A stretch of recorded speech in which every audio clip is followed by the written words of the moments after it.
welcome back to Chats with Nat. I hope you've had a wonderful week. It's Sunday and I am enjoying my no makeup, no hair day, so don't judge me because I just want to be comfy. But I wanted to share another video on a topic that has been coming up a lot recently for people who I'm talking to. It's been in my inbox a few times, and I honestly think it's a wonderful topic and one that people don't think enough about. So today I want to talk about your sphere of influence, your circle of influence. Um, what I need you to ask yourself is your circle making you square?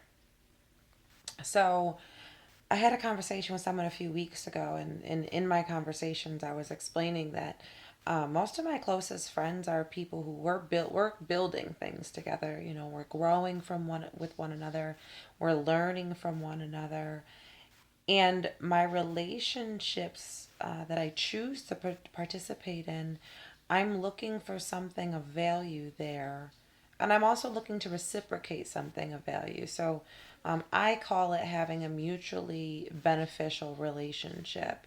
So all of my friends offer me something in some way. It's not necessarily a monetary relationship, but maybe they have a really good demeanor and they're very even keel, and I still have a little bit of an Italian temper.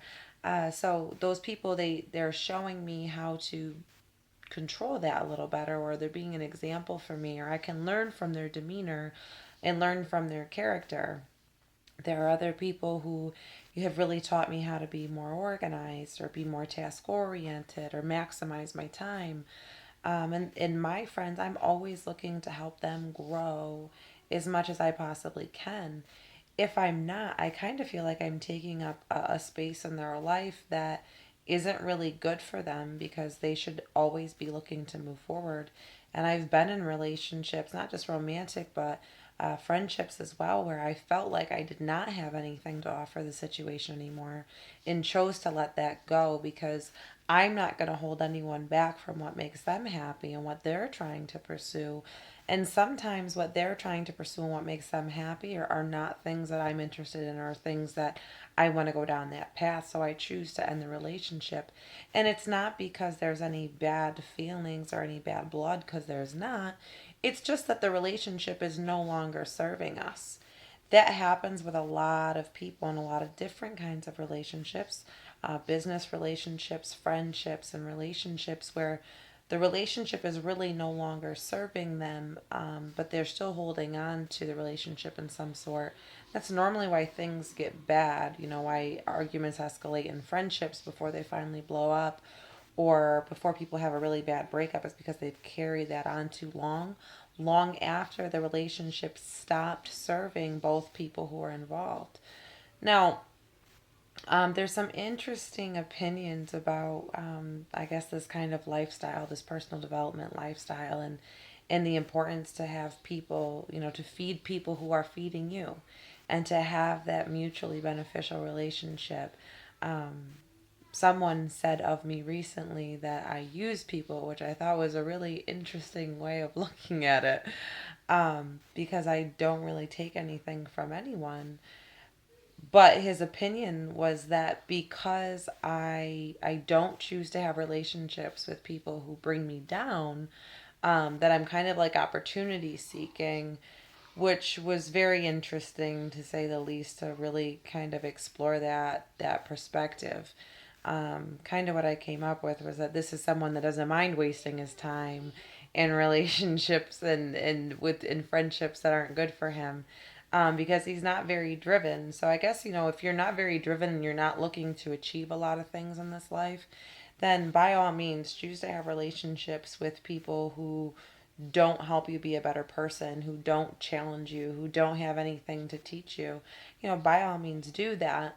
But for people who are looking to really achieve great things in this life, or people who are really progressive and really want to move forward, your relationships, you should be surrounding yourself with people who are going to better you in some way.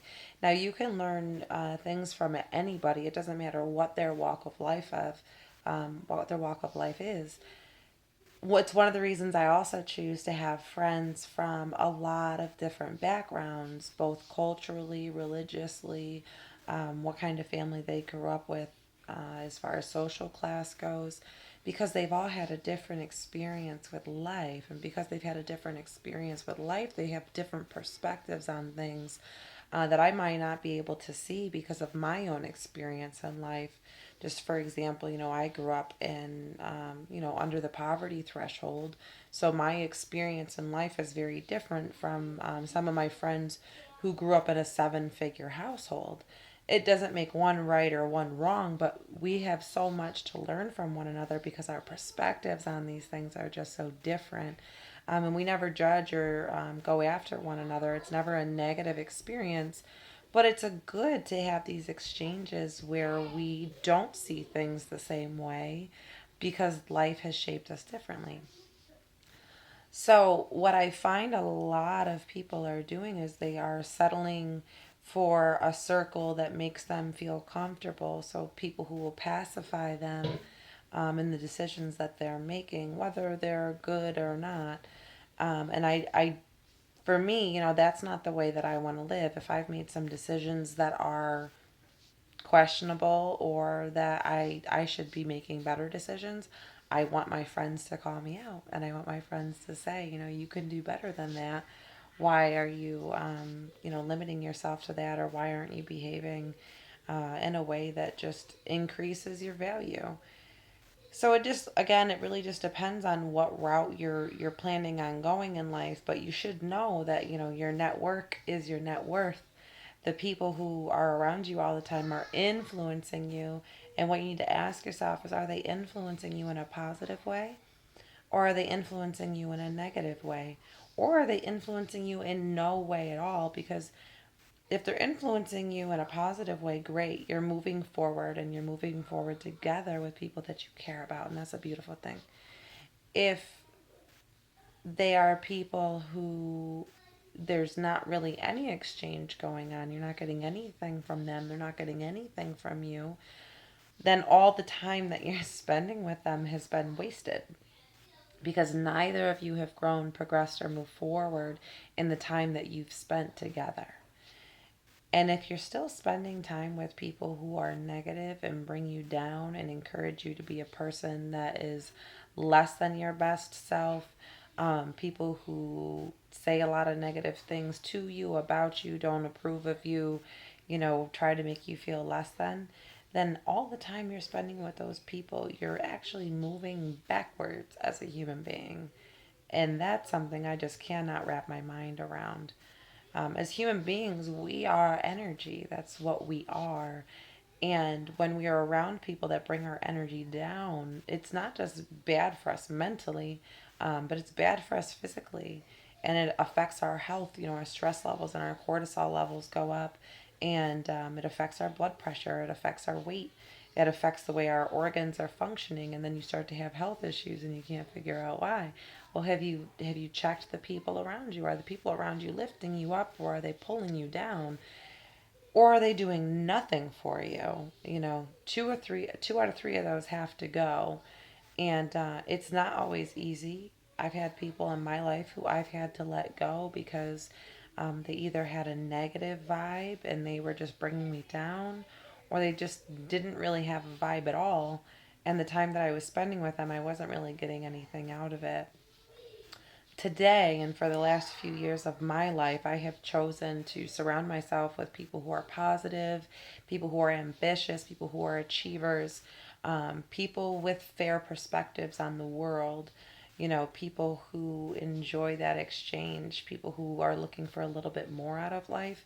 And that's done is that's really inspired me to be a better person, and, to reach out and give more, to do more, to be more productive, to be more ambitious, not to slack off because my friends are not slacking off. My friends have it together and they're always moving. So if I'm slacking off, I'm kind of missing the boat. And I appreciate that they're constantly inspiring me and motivating me to be a better woman.